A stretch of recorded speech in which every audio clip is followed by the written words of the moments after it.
पाकिस्तान के कब्जे वाले कश्मीर में पाकिस्तानी फौज की कार्रवाई में 150 से ज्यादा लोगों के मारे जाने की खबर आई। कई जगहों पर वहां की सेना और लोगों के बीच झड़पें हो रही हैं। रावलाकोट से लेकर मुजफ्फराबाद तक हजारों लोग सड़कों पर उतर आए, पाकिस्तान की सरकार का विरोध कर रहे हैं। सबसे ज्यादा गुस्सा वहां की सेना को लेकर है। फील्ड मार्शल आसिम मुनीर के खिलाफ भयंकर आक्रोश दिख रहा है। लोगों ने आरोप लगाया कि आसिम मुनीर के इशारे पर वहां की फौज उन पर जुल्म ढा रही है, बर्बरता कर रही है। उसने पूरे पीओके को घेर रखा है। इस वजह से पिछले कई दिन से लोग दाने दाने के लिए तरस रहे हैं, बूंद बूंद पानी के लिए तरस रहे हैं। इंटरनेट सेवाएं बंद हैं, मोबाइल नेटवर्क ठीक से काम नहीं कर रहा, महंगाई चरम पर है।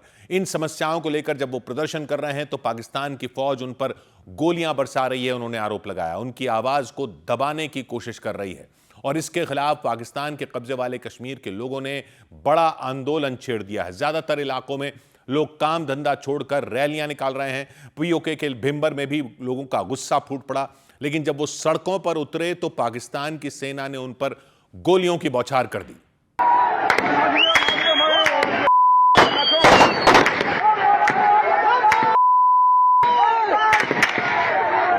वहां की सेना ने लोगों पर अंधाधुंध फायरिंग की, आंसू गैस के गोले दाग दिए। उसने लोगों को आगे बढ़ने से रोकने की पूरी कोशिश की, लेकिन लोगों में इस कदर गुस्सा था कि वो इस कार्रवाई से भी नहीं डरे। उन्होंने पीछे हटने से इनकार कर दिया। फायरिंग का सामना करते हुए वो आगे बढ़ते रहे। इसमें कुछ प्रदर्शनकारियों की मौत भी हो गई, कई घायल हो गए, लेकिन उनका आंदोलन खत्म नहीं हुआ। इसके बाद बड़ी संख्या में लोग मोटरसाइकिलों पर सवार होकर भिंबर से मुजफ्फराबाद के लिए निकल गए, ताकि वहां जाकर वो अपने आंदोलन को और तेज कर सकें। जिया, जिया!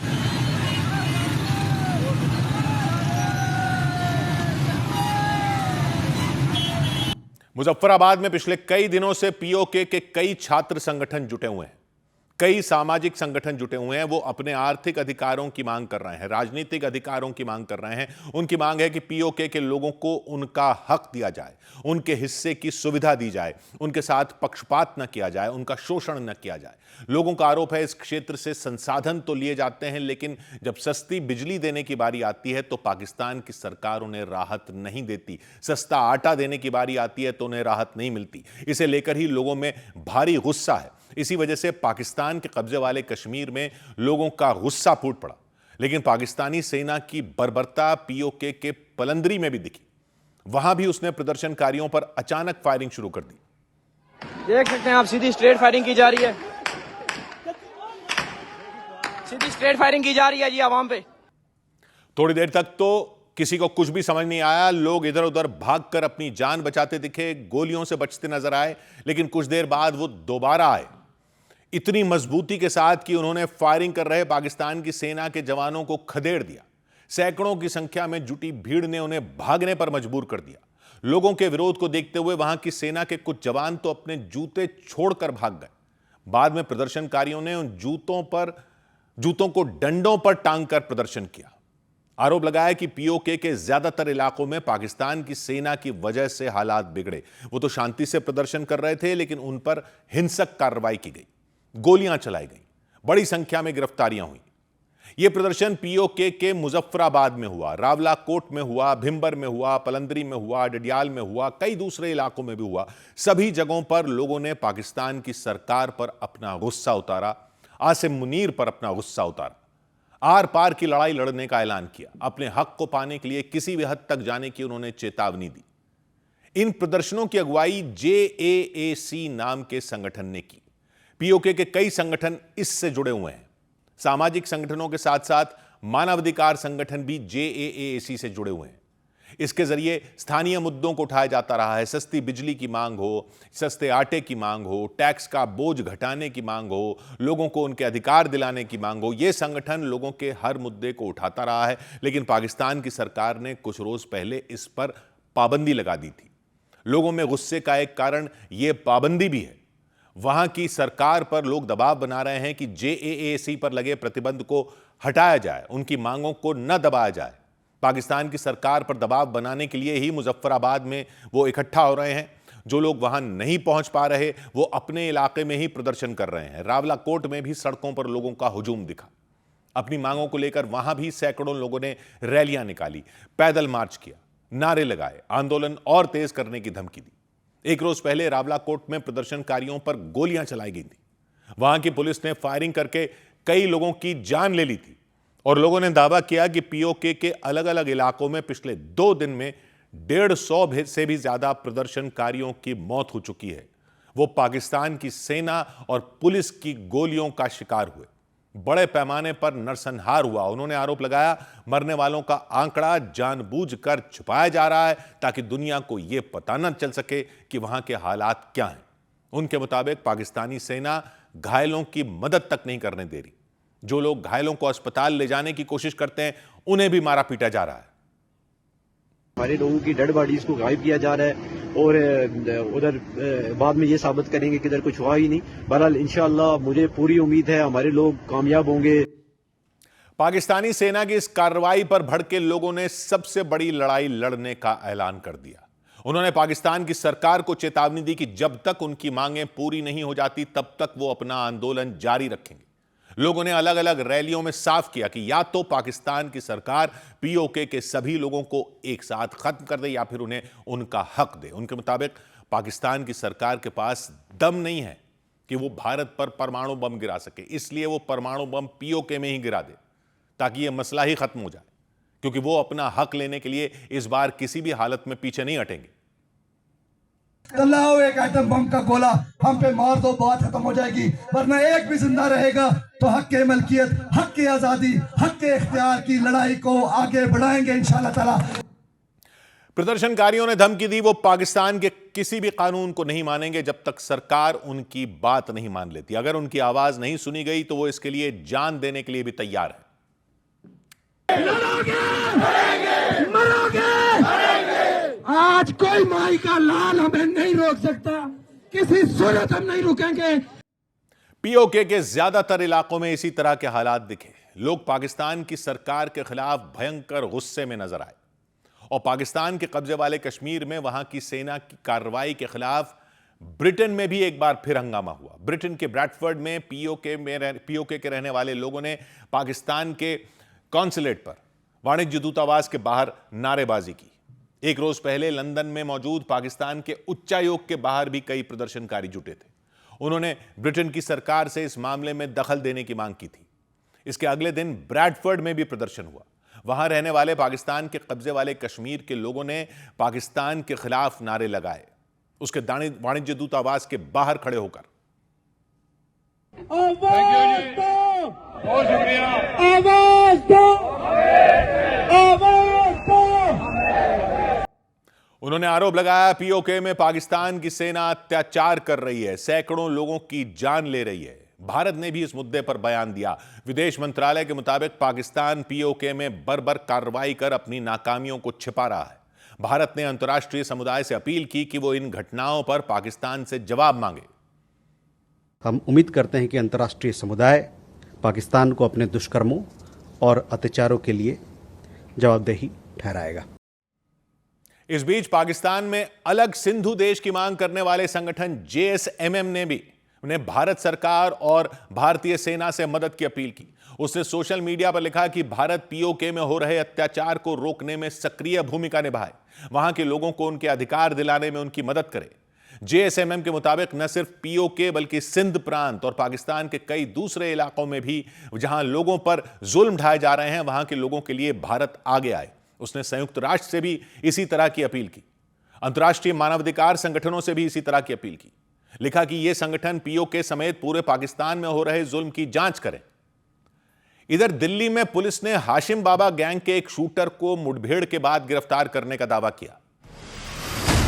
दिल्ली में पुलिस ने हाशिम बाबा गैंग के शूटर आमिर सलीम को मुठभेड़ के दौरान गिरफ्तार करने का दावा किया। पुलिस के मुताबिक हत्या का आरोपी आमिर सलीम लंबे वक्त से फरार था। जम्मू कश्मीर के राजौरी में सेना के जवानों ने एक पुराने मोटर शेल को नष्ट कर दिया।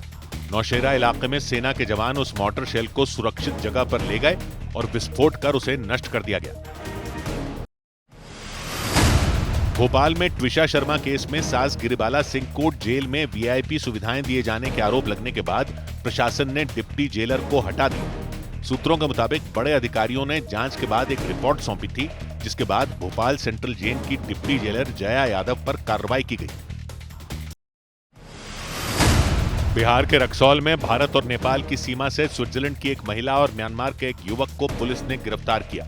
पुलिस के मुताबिक वो दोनों अवैध तरीके से भारतीय सीमा में घुसने की कोशिश कर रहे थे। उधर कोलकाता एयरपोर्ट पर कुछ लोगों ने टीएमसी के लोकसभा सांसद कल्याण बनर्जी के खिलाफ नारे लगाए। उनके सामने जोर जोर से लोग चिल्लाने लग गए। इस पर कल्याण बनर्जी भड़क गए, आग बबूला हो गए। उन्होंने भी नारे लगाने शुरू कर दिए। उन्होंने राज्य के मुख्यमंत्री शुभेंदु अधिकारी के खिलाफ नारे लगाए। एयरपोर्ट पर हंगामा खड़ा हो गया। घटना तब हुई जब कल्याण बनर्जी कोलकाता एयरपोर्ट से बाहर निकले। मीडिया के लोगों ने उन्हें घेर लिया, पार्टी की टूट पर उनसे सवाल करने लगे। कल्याण बनर्जी ने भी उनके सवालों का जवाब देना शुरू किया। तभी एयरपोर्ट पर मौजूद कुछ लोगों ने उनके सामने नारे लगाने शुरू कर दिए। टीएमसी और उनके खिलाफ नारे लगाने लगे। नारे सुनते ही कल्याण बनर्जी रुक गए, नाराज हो गए। वो उन लोगों के पास पहुंच गए जो नारे लगा रहे थे, हंगामा कर रहे थे। उनकी बहस शुरू हो गई। कुछ देर तक बहस होती रही। जवाब में कल्याण बनर्जी भी नारे लगाने लग गए। उन्होंने शुभेंदु अधिकारी के खिलाफ नारे लगाने शुरू कर दिए।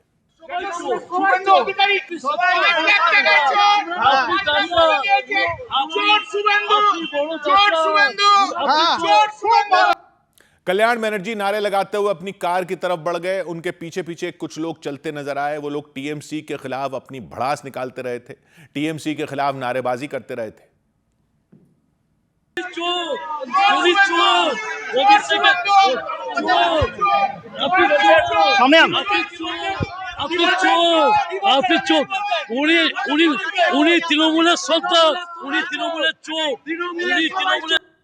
ये तब हुआ जब कल्याण बनर्जी दिल्ली से कोलकाता पहुंचे। एयरपोर्ट से बाहर निकलते ही मीडिया ने उन्हें घेर लिया। मीडिया से बातचीत के दौरान वो टीएमसी के बागी सांसदों पर भड़क गए। लोकसभा में टीएमसी के 28 सांसद हैं, उनमें 20 सांसदों ने पार्टी छोड़कर एनडीए का समर्थन कर दिया। उन्हीं सांसदों पर कल्याण बनर्जी ने अपनी भड़ास निकाली, नाराजगी जताई। झुकेगा नहीं कि झुक गया अपना नरेंद्र मोदी के पास, झुक गया, बांचने के लिए झुक गया और झुकेगा नहीं, क्या बोल रहे हैं। एयरपोर्ट पर उनके आसपास कुछ लोग भी खड़े थे। उनमें एक व्यक्ति ने कल्याण बनर्जी के सामने कुछ कह दिया। सुनते ही कल्याण बनर्जी उनसे भिड़ गए, उनसे बहस करने लग गए।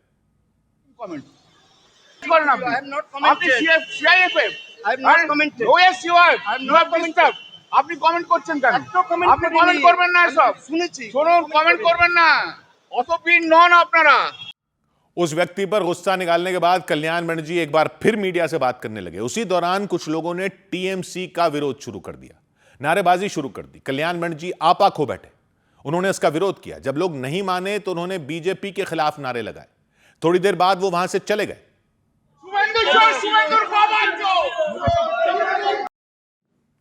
इस घटना की वजह से कोलकाता एयरपोर्ट पर कुछ देर के लिए अफरा तफरी मची रही। बाद में वहां मौजूद सुरक्षा कर्मियों ने लोगों को वहां से हटाकर मामला शांत कराया। इधर ममता बनर्जी की पार्टी टीएमसी के टूटने की खबरों के बीच उसके पूर्व विधायक सब्यसाची दत्ता को गिरफ्तार कर लिया गया। एक कारोबारी ने उनके खिलाफ 1 करोड़ रुपए की अवैध वसूली का आरोप लगाया था। वो इस बार के चुनाव में उत्तर 24 परगना जिले की बारासात विधानसभा सीट से टीएमसी के उम्मीदवार थे, लेकिन हार गए थे। वहां बीजेपी जीती थी। पश्चिम बंगाल में सत्ता बदली तो टीएमसी नेता के खिलाफ जांच शुरू हुई। पुलिस ने सब्यसाची दत्ता को कोलकाता में उनके घर से गिरफ्तार कर लिया। हालांकि सब्यसाची दत्ता ने इसे एक बड़ी साजिश का हिस्सा बताया। गिरफ्तारी के बाद कोर्ट ले जाते समय उन पर हमला हुआ, अंडे फेंके गए, टमाटर फेंके गए, वो भी पुलिस वालों की मौजूदगी में। कोर्ट के बाहर पुलिस वालों ने सब्यसाची दत्ता को घेर रखा था। सुरक्षा काफी सख्त थी, लेकिन भीड़ में मौजूद कुछ लोगों ने अंडे और टमाटर से हमला कर दिया। सबसे पहले एक अंडा उनके दाहिनी तरफ से आया, वो उनके सिर के बिल्कुल करीब से पीछे की तरफ चला गया। जब तक पुलिस वाले उन्हें सुरक्षित गाड़ी में बैठा पाते, तब तक लोगों ने कुछ और अंडे और टमाटर सब्यसाची दत्ता की तरफ फेंक दिए। गाड़ी तक पहुंचते पहुंचते उन पर गोबर भी फेंका गया।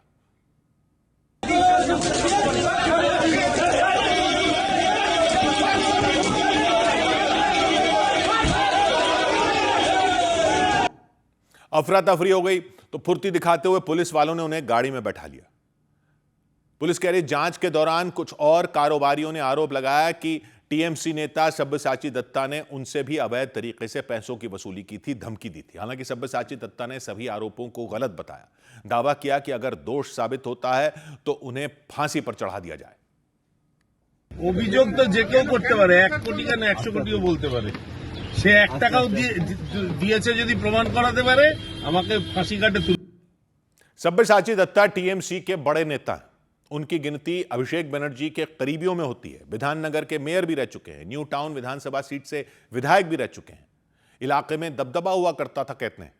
इस बार बारासात विधानसभा सीट से मैदान में थे लेकिन हार गए। 2019 में टीएमसी छोड़कर बीजेपी में चले गए थे, लेकिन फिर 2021 में उन्होंने टीएमसी में वापसी कर ली थी। उधर पश्चिम बंगाल के पूर्व पर्यटन मंत्री इंद्रनील सेन के खिलाफ थाने में धोखाधड़ी की शिकायत दर्ज कराई गई। पश्चिम बंगाल में पूर्व पर्यटन मंत्री इंद्रनील सेन और उनकी पत्नी मधुचंदा सेन के खिलाफ कोलकाता के बहुबाजार पुलिस स्टेशन में शिकायत दर्ज कराई गई। उन पर यूनेस्को के नाम का गलत इस्तेमाल करके दुर्गा पूजा की वीआईपी टिकट बेचने का आरोप लगाया गया। मेघदूत फाउंडेशन नाम के संगठन ने दावा किया कि फर्जी तरीके से टिकटों की बिक्री करके मोटी कमाई की गई। पश्चिम बंगाल के राज्य सचिवालय नवन्ना के असेंबली हॉल को भगवा रंग में रंगने का काम शुरू कर दिया गया। इससे पहले टीएमसी के शासनकाल में असेंबली हॉल का बाहरी हिस्सा नीले और सफेद रंग में रंगा था। टीएमसी में टूट के बीच ममता बनर्जी ने सांसद कल्याण बनर्जी को लोकसभा में पार्टी का चीफ विप नियुक्त कर दिया। लोकसभा स्पीकर ओम बिरला को चिट्ठी लिखकर उनसे इसे तत्काल प्रभाव से लागू करने की अपील की गई। एक दिन पहले टीएमसी के 28 में 20 सांसदों ने ममता का साथ छोड़ दिया था। इधर राजस्थान के बीकानेर के सबसे बड़े सरकारी अस्पताल में एक साथ 6 महिलाओं की किडनी फेल होने से हड़कंप मच गया। सभी महिलाओं को आईसीयू वार्ड में भर्ती करवाया गया। जांच कमेटी बनाई गई। राजस्थान के कोटा से भी एक ऐसा ही मामला सामने आया था। वहां सिजेरियन डिलीवरी के बाद 5 महिलाओं की किडनी फेल हो गई थी और उनकी मौत हो गई थी। इसके अलावा कुछ महिलाओं को गंभीर हालत में दूसरे अस्पताल में शिफ्ट किया गया था। इस घटना के कुछ दिन बाद ही बीकानेर से भी ऐसा ही हैरान कर देने वाला मामला सामने आया। बीकानेर में भी डिलीवरी के बाद एक एक कर 6 महिलाओं की तबीयत बिगड़ गई। उनकी किडनी ने काम करना बंद कर दिया। सभी महिलाओं को आईसीयू में शिफ्ट किया गया। उनका डायलिसिस शुरू किया गया। डिलीवरी के बाद 6 महिलाओं में एक की हालत ज्यादा बिगड़ गई। उन्हें वेंटिलेटर पर शिफ्ट किया गया। उनकी उम्र करीब 20 साल बताई जा रही है। उनके अलावा बाकी महिलाओं की उम्र भी 20 से 27 साल बताई गई। पीबीएम अस्पताल के अधीक्षक ने जानकारी दी कि इन सभी महिलाओं में अक्यूट किडनी इंजरी के लक्षण पाए गए, यानी उन महिलाओं की किडनी ने काम करना बंद कर दिया। उनकी किडनी खराब हो गई। उनके मुताबिक डिलीवरी के बाद कुछ महिलाओं में काफी ज्यादा ब्लीडिंग होती है। उसकी वजह से भी किडनी फेल हो सकती है। मरीज को इन्फेक्शन नहीं है तो उसका कई बार क्या है, ब्लड लॉस ज्यादा हो जाता है, हाइपोवोलीमिया जिसको कहते हैं, उसकी वजह से किडनी इंजरी हो जाती है। तो ये कारण लग रहा है। एक के बाद एक महिलाओं की किडनी फेल होने की खबर से अस्पताल में सनसनी मच गई। परिवार वाले घबरा गए। उन्होंने मांग की कि उनको दी गई दवाइयों की जांच हो, इंजेक्शन की जांच हो। हम ये चाहते हैं कि वो दवाइयाँ दे रहे हैं, वो चेक करो कि वो कैसी दवाइयाँ दे रहे हैं, वो इंजेक्शन दे रहे हैं, वो चेक करवाओ। अस्पताल प्रशासन और स्वास्थ्य विभाग ने जांच तेज कर दी। जोधपुर से भी एक जांच कमेटी बना बीकानेर भेज दी गई ताकि यह पता लगाया जा सके कि किडनी फेल होने के पीछे किसी डॉक्टर की लापरवाही तो नहीं, डॉक्टर ने कोई ऐसी दवाई तो नहीं दी जिससे उन महिलाओं की तबीयत बिगड़ी। क्योंकि इससे पहले राजस्थान के कोटा से भी ऐसा ही मामला सामने आया था। वहां भी डिलीवरी के बाद 5 महिलाओं की किडनी फेल हो गई थी। उनकी जान चली गई थी। उस वक्त डिलीवरी के बाद ब्लीडिंग रोकने के लिए महिलाओं को एक इंजेक्शन दिया गया था, ऑक्सीटोसिन का। जांच में सामने आया उस इंजेक्शन में दवा की जगह पानी था।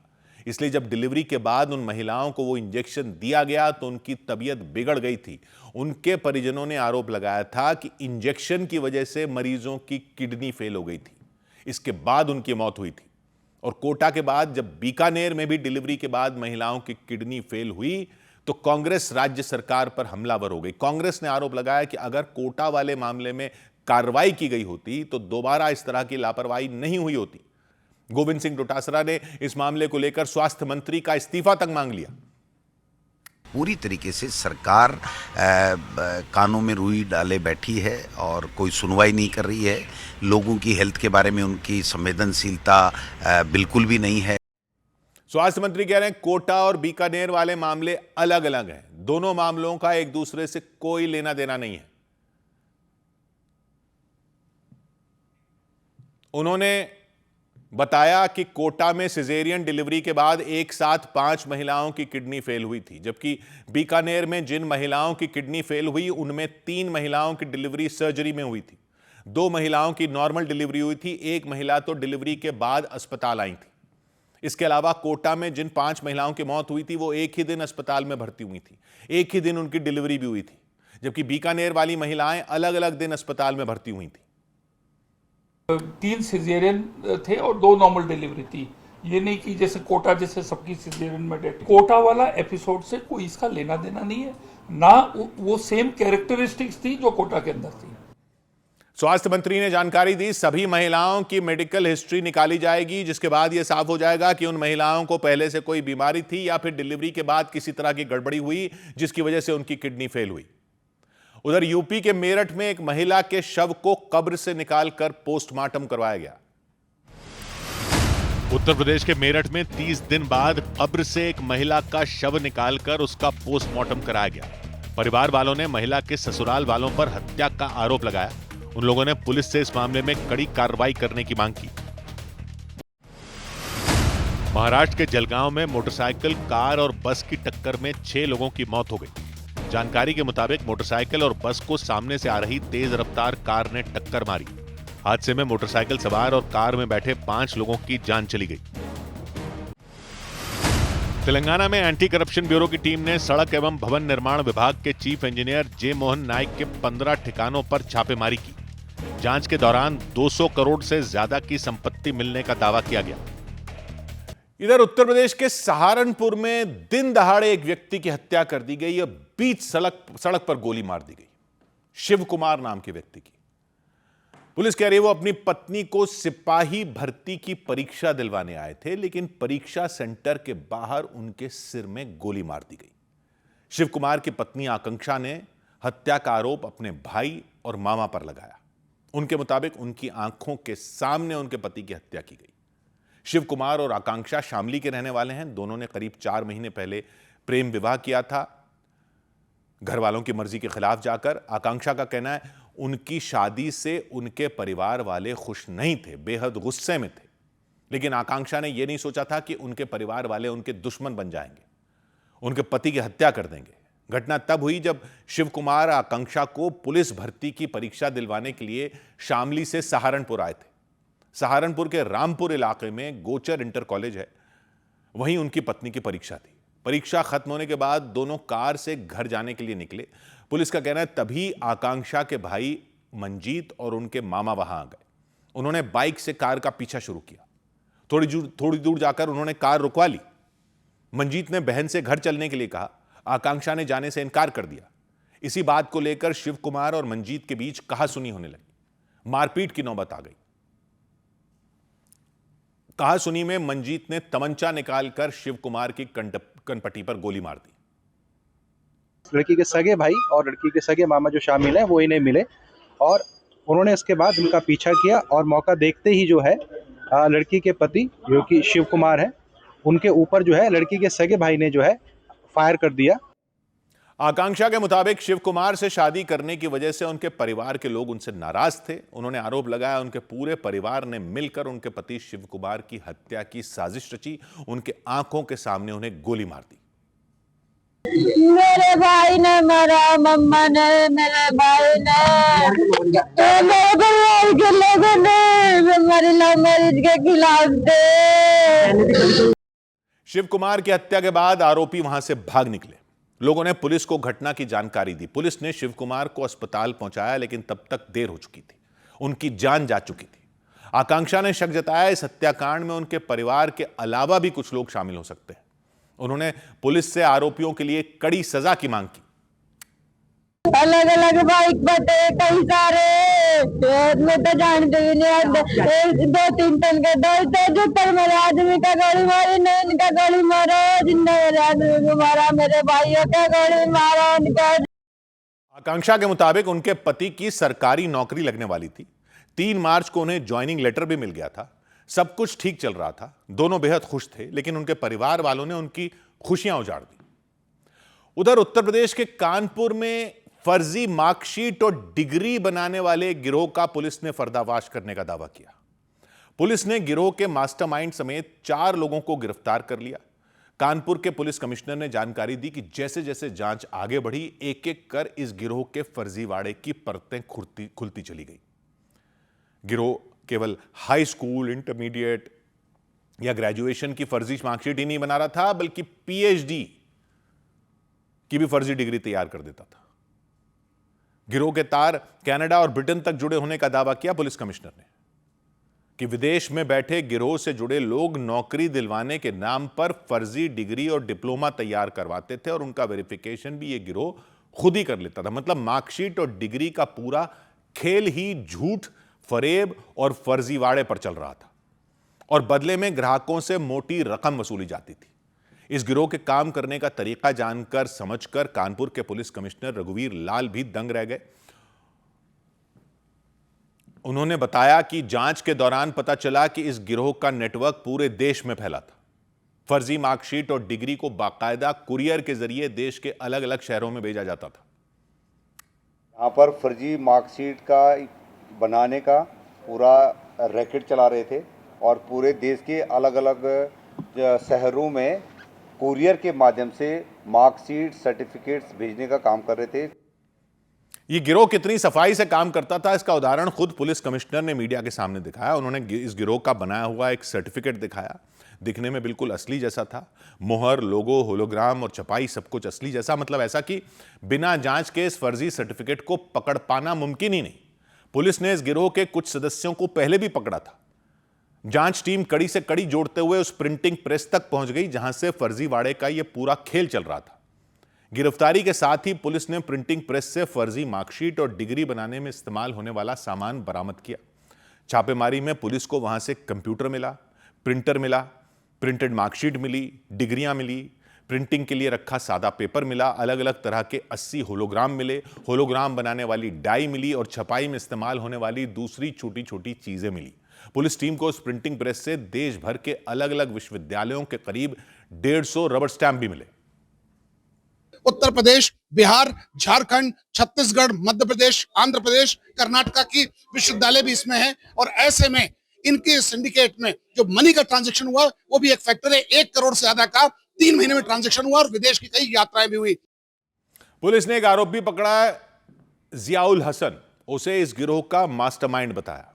दावा किया कि पूछताछ में जियाउल हसन ने अपने एक साथी आमिर का नाम बताया था और यह जानकारी दी कि दोनों करीब 13 साल पहले से यह काम कर रहे थे। नकली मार्कशीट और डिग्री बना रहे थे।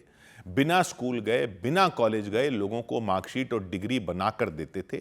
बदले में एक मार्कशीट के लिए 10,000 रुपए लेते थे। कानपुर के चमनगंज इलाके में छापेमारी हुई। प्रिंटिंग प्रेस पर देश के अलग अलग विश्वविद्यालयों की 62 मार्कशीट छपी हुई पूरी तरह तैयार मिली। यह प्रिंटिंग प्रेस मास्टरमाइंड जिसको बताया जा रहा है जियाउल हसन, उसके घर पर ही चल रही थी, चोरी छिपे, पुलिस की नजरों से छिपाकर। लेकिन पहले हुई गिरफ्तारियों के बाद सुराग का पता लगाते हुए पुलिस इस फर्जी डिग्री फैक्ट्री तक पहुंच गई और जियाउल हसन के साथ ही गिरोह के सदस्य आमिर को, आसिफ को और नूरुद्दीन को दबोच लिया। जांच के दौरान पुलिस कह रही है कि पता चला कि गिरोह ने मार्कशीट और डिग्री के लिए अलग अलग रेट तय कर रखे थे। सामान्य मार्कशीट जैसे हाई स्कूल और इंटरमीडिएट के लिए 10,000 रुपए लिए जाते थे। ग्रेजुएशन या प्रोफेशनल कोर्स की डिग्री के लिए 15,000 रुपए लेते थे। पीएचडी और हायर एजुकेशन से जुड़ी डिग्रियों के लिए 20,000 रुपए ले लेते थे। मतलब सब कुछ बिल्कुल तय होता था। जांच में सामने आया ये गिरोह केवल उत्तर प्रदेश या देश तक सीमित नहीं था। इसके तार ब्रिटेन, कनाडा और सऊदी अरब समेत कई देशों से जुड़े हुए थे, ऐसा पुलिस कह रही है। जिसको मास्टरमाइंड बता रही है पुलिस जियाउल हसन, उसके पासपोर्ट की जांच में पुलिस कह रही है यह पता चला कि वो 2 बार लंबे समय तक लंदन में रह चुका था, वहां काम किया था। 2022 में वो सऊदी अरब भी गया, वहां भी फर्जी मार्कशीट और डिग्रियां बेची थी। कनाडा और यूके में भी इनके से जुड़े हुए कुछ लोग हैं जिनको डिप्लोमा और सर्टिफिकेट की कॉपी भेजते हैं और फिर वेरिफिकेशन भी ये फिशिंग के माध्यम से वेबसाइट से अपने वेरीफाई करके भी यही सर्टिफाई कर देंगे कि ये जेन्युइन मार्कशीट जो है। पुलिस ने जब इस गिरोह से जुड़े लोगों के बैंक खातों की जांच की तो पुलिस कह रही है पूरे लेन देन का पर्दाफाश हुआ। एक आरोपी समीर, जिसका नाम बताया जा रहा है, उसके खाते में 49 लाख रुपए, दूसरे के खाते में पुलिस कह रही है 40 लाख रुपए मिले। आमिर के बैंक खाते से बीते कुछ महीने में ही 1 करोड़ से ज्यादा के लेन देन का पता चला। इधर यूपी की राजधानी लखनऊ में पुलिस ने नकली नोटों की तस्करी करने वाले एक गिरोह का पर्दाफाश करने का दावा किया। लखनऊ में पुलिस ने नकली नोटों की तस्करी करने वाले एक गिरोह का भंडाफोड़ करने का दावा किया। वहां मड़ियाव थाने की पुलिस ने 100 और 500 के नकली नोट छापने और उन्हें चलाने के आरोप में 3 लोगों को गिरफ्तार कर लिया। तीनों आरोपी आजमगढ़ के रहने वाले बताए गए। पुलिस ने उनके कब्जे से करीब 14 लाख के नकली नोट जब्त किए। बिहार के बेतिया में नदी पर बना 35 साल पुराना पुल ध्वस्त हो गया। पुल का करीब 10 फीट का हिस्सा नदी में समा गया, जिससे 6 पंचायतों का संपर्क जिला मुख्यालय से टूट गया। लोगों के मुताबिक पुल 6 महीने से जर्जर स्थिति में था। आरोप है कि प्रशासन से शिकायत करने के बाद भी पुल की मरम्मत नहीं की गई। दिल्ली के पास यूपी के गाजियाबाद के मोदी नगर इलाके में प्रशासन ने जामा मस्जिद के पास सरकारी जमीन पर बनी 14 अवैध दुकानों को ध्वस्त कर दिया। एसडीएम कोर्ट के आदेश पर अतिक्रमण हटाने की कार्रवाई की गई। बुलडोजर एक्शन के दौरान पूरे इलाके में बड़ी संख्या में पुलिस के जवान तैनात रहे। उत्तर प्रदेश के संभल में पुलिस ने 1 करोड़ 60 लाख रुपए के ड्रग्स के साथ 4 तस्करों को गिरफ्तार करने का दावा किया। पुलिस के मुताबिक चारों तस्कर कंटेनर में छिपाकर ड्रग्स ले जा रहे थे, लेकिन एक सूचना पर पुलिस की टीम ने उन्हें रास्ते में ही दबोच लिया। इसमें कुल 4 लोग गिरफ्तार हुए। इन लोगों के ऊपर पूर्व में भी कई मुकदमे दर्ज हैं। यूपी के मुजफ्फरनगर में कांवड़ यात्रा से पहले ही कुछ हिंदूवादी संगठनों से जुड़े लोगों ने हंगामा खड़ा कर दिया। एक ढाबे पर तोड़फोड़ कर दी। अभी कांवड़ यात्रा शुरू नहीं हुई है, पर वहां बाहर पोस्टर और बैनर जो लगे थे वो फाड़ दिए, क्योंकि ढाबे के मालिक के मुताबिक उन्होंने ढाबे की जमीन के एक हिस्से में बद्री विशाल नाम से एक रेस्टोरेंट और बेकरी खोली हुई है, और जमीन का एक और हिस्सा आजाद नाम के एक व्यक्ति को किराए पर दिया हुआ है। और वहां किंग चिकन कॉर्नर नाम से आजाद जो हैं वो ढाबा चलाते हैं। चिकन कॉर्नर है तो नॉनवेज खाना वहां मिलता है। ढाबे के मालिक ने आरोप लगाया कि उनकी गैर मौजूदगी में, जब वो वहां नहीं थे, हिंदूवादी संगठनों से जुड़े कुछ लोग वहां आ गए और तोड़फोड़ शुरू कर दी। किंग चिकन कॉर्नर वाले सारे पोस्टर और बैनर फाड़ दिए, उनमें आग लगा दी। ढाबे के मालिक ने आरोप लगाया जब कुछ कर्मचारियों ने उन्हें रोका तो वो धक्का मुक्की करने लग गए, मारपीट करने लग गए। चिकन का काम अलग से होता है सर। बद्री विशाल की कन्फेंसरी है, नाम लिखा बद्री विशाल के नाम से कन्फेंसरी का भी, और चिकन का काम किसी और को किराए पे दे रखा है। तो किंग चिकन कॉर्नर नाम से जो चल रहा था, वो चलाने वाले आजाद जो हैं, उनके मुताबिक कांवड़ यात्रा शुरू होने से पहले ही वो अपना वो हिस्सा खाली करने वाले थे। उन्होंने ढाबे के मालिक से सिर्फ तब तक के लिए वो ढाबा किराए पर लिया था। कांवड़ यात्रा से पहले वो खुद उस ढाबे को बंद करके जाने वाले थे। मैं पहले ही बोल रहा था कि हम कावड़ से पहले ही, कावड़ तक का टेंडर है उससे पहले का मेरा, हम खुद ही चेंज कर देंगे, फिर उसके बाद मालिक देखेगा जो करना है। दूसरी तरफ हिंदूवादी संगठनों से जुड़े लोगों ने आरोप लगाया कि आजाद अपनी पहचान छिपाकर वो ढाबा चला रहे थे। उनके मुताबिक जब उन्होंने आजाद से उनका नाम पूछा तो उन्होंने अपनी पहचान छिपाई, अपना नाम संदीप बताया। वहां पर एक लड़का था, उसने कहा कि मेरा नाम संदीप। हमने उससे नाम पूछा कि आपका नाम क्या है, उसने कहा मेरा नाम संदीप है। तो उसका नाम आज हमें पता चला कि आजाद चौधरी है। तो ढाबे के मालिक के मुताबिक तोड़फोड़ होने की वजह से उन्हें करीब 20,000 रुपए का नुकसान हुआ। इसके बाद उन्होंने तोड़फोड़ करने वाले लोगों के खिलाफ एफआईआर दर्ज करवाई।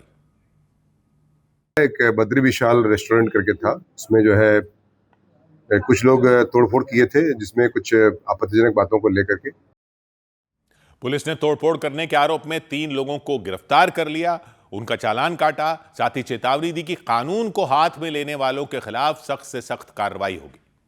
उधर लखनऊ में पीजीआई अस्पताल के हॉस्टल में रहने वाली 21 साल की एक लड़की के परिवार ने उसके धर्मांतरण कराए जाने की आशंका जताई, धर्मांतरण करवाकर सीरिया ले जाने की आशंका जताई। उस लड़की के परिवार के मुताबिक वो 21 मई से लापता है। 21 मई को वो नौकरी के सिलसिले में एक शॉपिंग मॉल में गई थी, लेकिन घर नहीं लौटी। परिवार ने अंदेशा जताया कि मुस्लिम समुदाय के एक लड़के ने उसका अपहरण कर लिया और उसे सीरिया ले गया। उस लड़की के परिवार ने आरोप लगाया, जिस पर उस लड़के का कोई जवाब तो सामने नहीं आया। परिवार की तरफ की कहानी है कि वो एक लड़का ले गया और सीरिया ले गया, जबकि लड़के का कोई पक्ष सामने नहीं आया। लेकिन उस लड़की के परिवार की शिकायत पर पुलिस ने उस लड़के के खिलाफ केस दर्ज कर लिया, 4 टीमों का गठन कर दिया, जांच शुरू कर दी, क्योंकि उस लड़की के परिवार का आरोप है कि इरशाद अली नाम के उस लड़के ने धर्मांतरण की बात कही थी, सीरिया ले जाने की बात कही थी। परिवार का कहना है इरशाद अली से पिछले साल उनकी जान पहचान हुई थी। इरशाद उनके बेटे का दोस्त बन गया था, उसका उनके घर में आना जाना हो गया था। वो उनकी बेटी को बहन कहता था, उसने राखी भी मनवाई थी। लेकिन इस बीच उस लड़की के परिवार ने इरशाद पर लड़की की शादी तुड़वाने का आरोप लगा दिया, लड़की की तस्वीर का गलत इस्तेमाल करने का आरोप लगाया, लड़की का अश्लील वीडियो बनाने का आरोप लगाया। राखी बंधवाने के बाद फोटो उसने खिंचाई है, तो मेरे जो 2 भाई हैं उनको अलग कर दिया है और भाई जो अपनी फोटो है उसके साथ में लगा लिया है, फोटो लगा लिया है और उसी को गलत तरीके से एडिटिंग करके उसका गलत वीडियो बना दिया है। परिवार कह रहा है इरशाद ने शादी तुड़वाने की बात से इनकार कर दिया था। पुलिस के सामने भी इस बात को सिरे से नकार दिया था, लेकिन परिवार ने आरोप लगाया कुछ दिन बाद वो लड़की को धमकी देने लगा, धर्मांतरण कराने और सीरिया ले जाने की धमकी देने लगा। तो बोलने लगी, देखो मम्मी मेरे से कह रहा है कि ज़्यादा करोगी ना मुझसे बात करा करो ना, तुमको हम किसी दिन उठा के ले जाएंगे और सीरिया ले जाएंगे और तुम्हारा धर्म प्रतन कहता है क्या कहता है वो करेंगे सर, ये मेरी बेटी को कहा। तो उस लड़की के परिवार की शिकायत पर पुलिस ने मामला दर्ज कर लिया, लेकिन इन आरोपों पर इरशाद अली का पक्ष सामने नहीं आया। घटना का सफलतापूर्वक अनावरण हेतु लगातार कार्य किया जा रहा है। सभी संभावित स्थानों पर दबिश दी गई, इनके परिवारजनों से भी पूछताछ की गई है। लगातार कार्य किया जा रहा है, शीघ्र लड़की की बरामदगी की जाएगी। तो पुलिस का कहना है आरोपी को गिरफ्तार करने के लिए पुलिसकर्मी अलग अलग जगहों पर छापेमारी कर रहे हैं और उससे जुड़े लोगों से पूछताछ कर रहे हैं। उधर यूपी के बरेली में पुलिस ने गोहत्या के एक आरोपी को मुठभेड़ के बाद गिरफ्तार करने का दावा किया। उत्तर प्रदेश के बरेली में पुलिस ने गोहत्या के एक आरोपी को मुठभेड़ के बाद गिरफ्तार करने का दावा किया। पुलिस के मुताबिक मुठभेड़ के दौरान एक सिपाही को भी गोली लग गई। पुलिस को आरोपी के पास एक पिस्तौल और कारतूस मिला। उत्तर प्रदेश के हरदोई में अपने प्रेमी की शादी तय होने से नाराज एक लड़की मोबाइल टावर पर चढ़ गई और जमकर हंगामा किया। इसके बाद पुलिस वहां पहुंची और उस लड़की को समझा बुझाकर नीचे उतारा। उस लड़की के मुताबिक वो पिछले 5 साल से प्रेम संबंध में थी, लेकिन अब उसके प्रेमी की शादी कहीं और तय कर दी गई। मध्य प्रदेश के सीधी में पुलिस ने एक व्यक्ति को हत्या के आरोप में गिरफ्तार कर लिया। पुलिस ने आरोप लगाया कि उस व्यक्ति ने अपनी पत्नी की हत्या की और उसके शव को जला दिया। पुलिस के मुताबिक लंबे वक्त से उस व्यक्ति और उनकी पत्नी के बीच झगड़ा चल रहा था। इसका जो पति को फिर हमने बात जांच की, उसने एक्सेप्ट किया और सारे साक्ष्य वगैरह मिलान करके सबूत से सही था और जो कपड़े के टुकड़े यहाँ पाए गए थे वही उसके घर पे भी पाए गए। उत्तर प्रदेश के बाराबंकी में 2 ट्रकों में आमने सामने की टक्कर होने के बाद आग लग गई। हादसे में एक ट्रक के ड्राइवर की मौत हो गई और दूसरे ट्रक का ड्राइवर गंभीर रूप से घायल हो गया। हादसा लखनऊ सुल्तानपुर हाईवे पर हुआ। इधर पटना की जिला कोर्ट ने खान सर की गिरफ्तारी पर रोक लगा दी। उनके सिर पर गिरफ्तारी की तलवार लटक रही थी, लेकिन कोर्ट के फैसले के बाद खान सर को राहत मिल गई। 2 जून को उनके कोचिंग सेंटर पर बवाल हुआ था, मारपीट और तोड़फोड़ हुई थी। बवाल के दौरान खान सर के 2 सुरक्षा कर्मियों ने हवा में फायर किया था। बाद में इसे लेकर दोनों गार्डों की गिरफ्तारी हुई थी, उनसे पूछताछ हुई। उनके बयान के आधार पर खान सर के खिलाफ FIR दर्ज कर ली गई थी और उसी FIR के बाद से खान सर पर गिरफ्तारी की तलवार लटक रही थी। उनकी गिरफ्तारी के लिए पुलिस की एक टीम भी बना दी गई थी। खान सर ने अग्रिम जमानत के लिए कोर्ट में याचिका डाल दी थी। पिछले कुछ दिनों से जहां उन पर गिरफ्तारी की तलवार लटक रही थी, अब उनके लिए राहत की खबर है। आज की अहम सुनवाई में उनकी गिरफ्तारी पे रोक लग गई है। सुनवाई के दौरान दोनों पक्षों के वकीलों की तरफ से खूब दलीलें दी गईं। खान सर के वकील अरविंद कुमार ने दलील दी कि इस मामले में खान सर के खिलाफ गलत धाराएं लगाई गईं। आर्म्स एक्ट के तहत हुई एफआईआर को पूरी तरह गलत बताया उन्होंने। खान सर के वकील ने दावा किया दूसरे पक्ष के दबाव में आकर यह धारा लगाई गई, क्योंकि बवाल के दौरान खान सर ने खुद गोली नहीं चलाई। खान सर के वकील ने दलील दी कि तोड़फोड़ और हंगामे के वक्त आत्मरक्षा और कोचिंग सेंटर की सुरक्षा के लिए हवा में फायरिंग की गई थी, किसी को नुकसान पहुंचाने की कोई मंशा नहीं थी। खान सर के वकील ने जज से तुरंत अग्रिम जमानत दिए जाने की मांग की। सरकारी वकील ने जमानत याचिका को खारिज करने की मांग की। खान सर के खिलाफ सरकारी वकील इसलिए पेश हुए क्योंकि खान सर के खिलाफ पटना की पुलिस ने एफआईआर दर्ज की थी। सरकारी वकील ने दलील दी कि खान सर के ललकारने पर ही उनके दोनों गार्डों ने फायरिंग की थी। फायरिंग के पीछे का मकसद दहशत फैलाने का था। सरकारी वकील ने कोर्ट में खान सर के खिलाफ दर्ज पुराने मामलों का भी जिक्र किया कि खान सर का पुराना आपराधिक इतिहास रहा है। इन आरोपों पर खान सर के वकील ने दलील दी कि जो भी पुराने केस खान सर के खिलाफ दर्ज हैं वो छात्रों के हक के लिए किए गए धरना प्रदर्शन के दौरान के हैं, कोई क्रिमिनल हिस्ट्री नहीं है। खान सर के वकीलों की दलील मानी कोर्ट ने और खान सर की गिरफ्तारी पर रोक लगा दी। इसका मतलब होता है arresting stay. The police can not arrest the person. तो अब वो खुल के बाहर भी आ सकते? एकदम आएंगे ही आएंगे। खान सर के वकील ने बताया अग्रिम जमानत याचिका पर 20 जून को फिर से सुनवाई होगी, जबकि ज्ञान बिंदु कोचिंग सेंटर के डायरेक्टर रोशन आनंद की जमानत याचिका कोर्ट ने खारिज कर दी।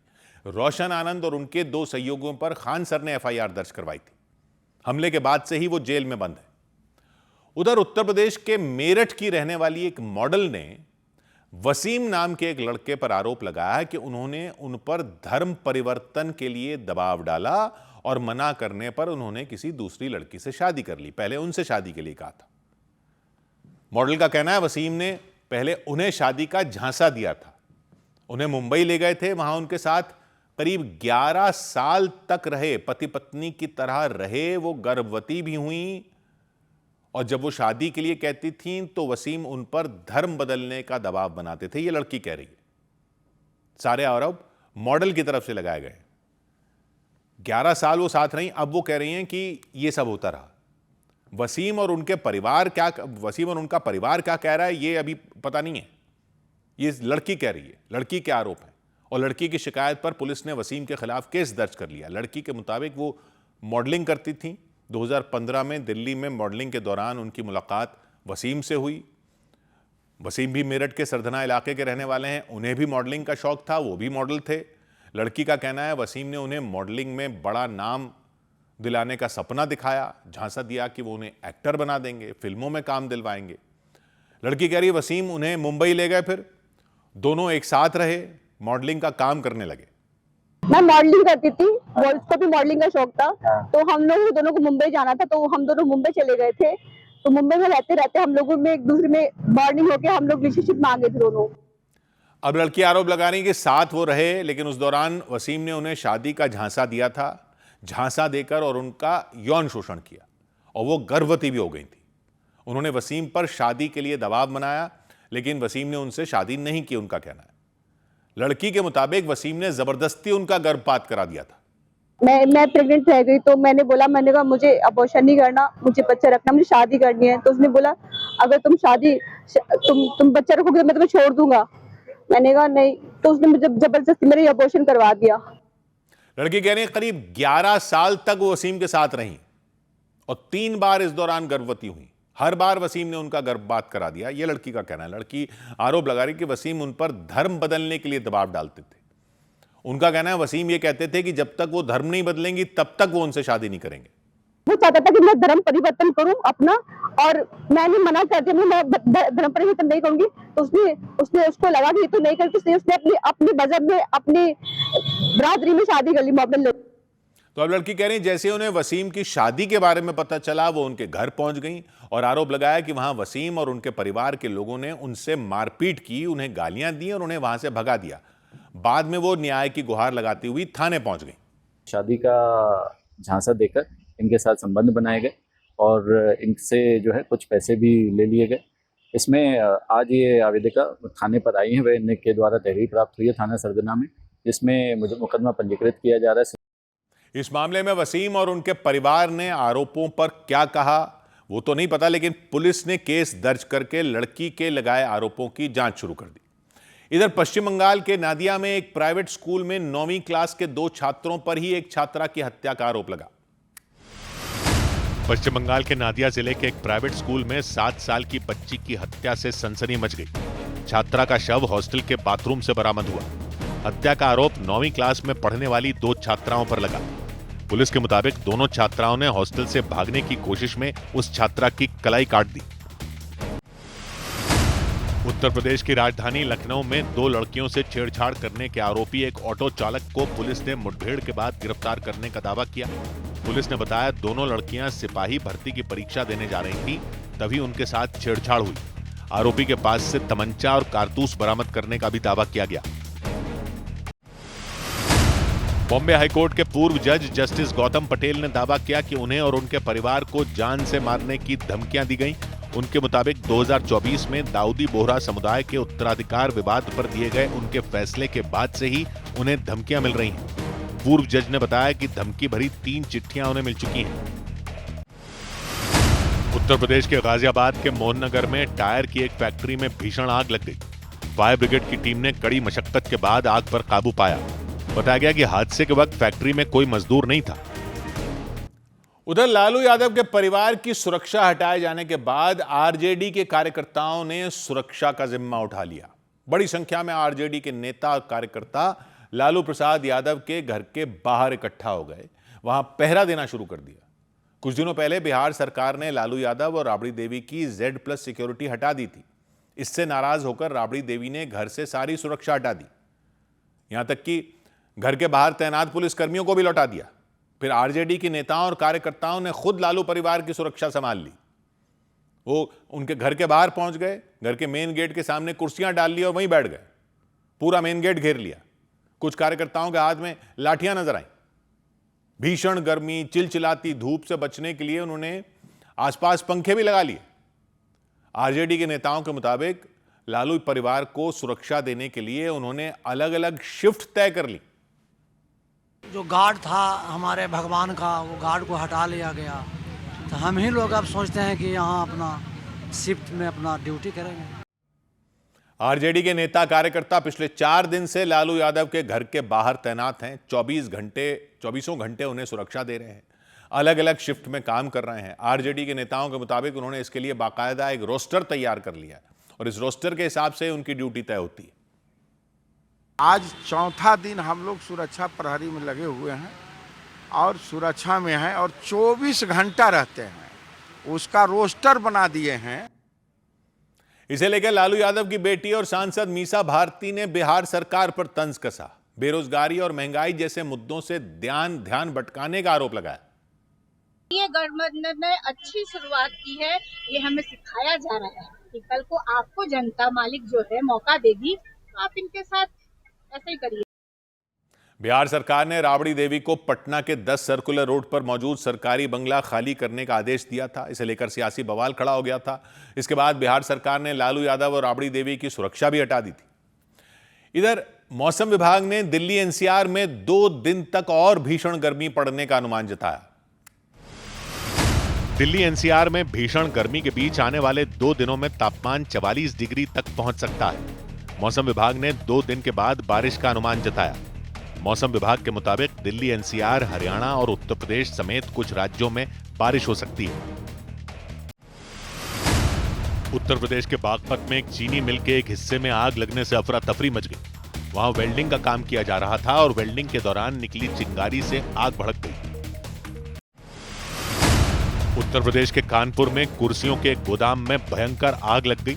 आग की लपटों और धुएं ने उसे अपनी गिरफ्त में ले लिया। घटना सीसामऊ इलाके में हुई। जब आग भड़की तो गोदाम के अंदर कई कर्मचारी भी फंस गए थे।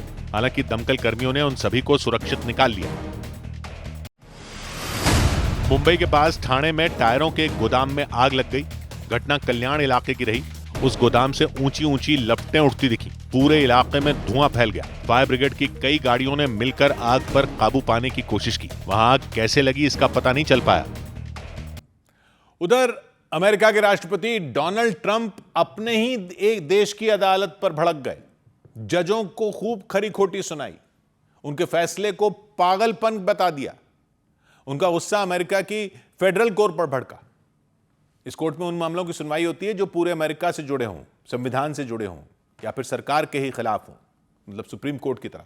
तो फेडरल कोर्ट ने H-1B वीजा पर ट्रंप सरकार के एक फैसले को पलट दिया, गैर कानूनी बता दिया। अमेरिका ये H-1B वीजा नॉन इमिग्रेंट नौकरी पेशा के लिए जारी करता है, मतलब उन लोगों के लिए जो दूसरे देशों से आते हैं, कुछ महीनों या कुछ सालों के लिए अमेरिका में रहते हैं, काम करते हैं, नौकरी करते हैं और फिर अपने देश लौट जाते हैं। पिछले साल सितंबर महीने में ट्रंप ने अचानक H-1B वीजा पर लगने वाली फीस बढ़ा दी थी कि इससे अमेरिका की नौकरियां अमेरिकी लोगों को मिलेंगी, दूसरे देशों से आने वाले लोग उनका हक नहीं मार पाएंगे।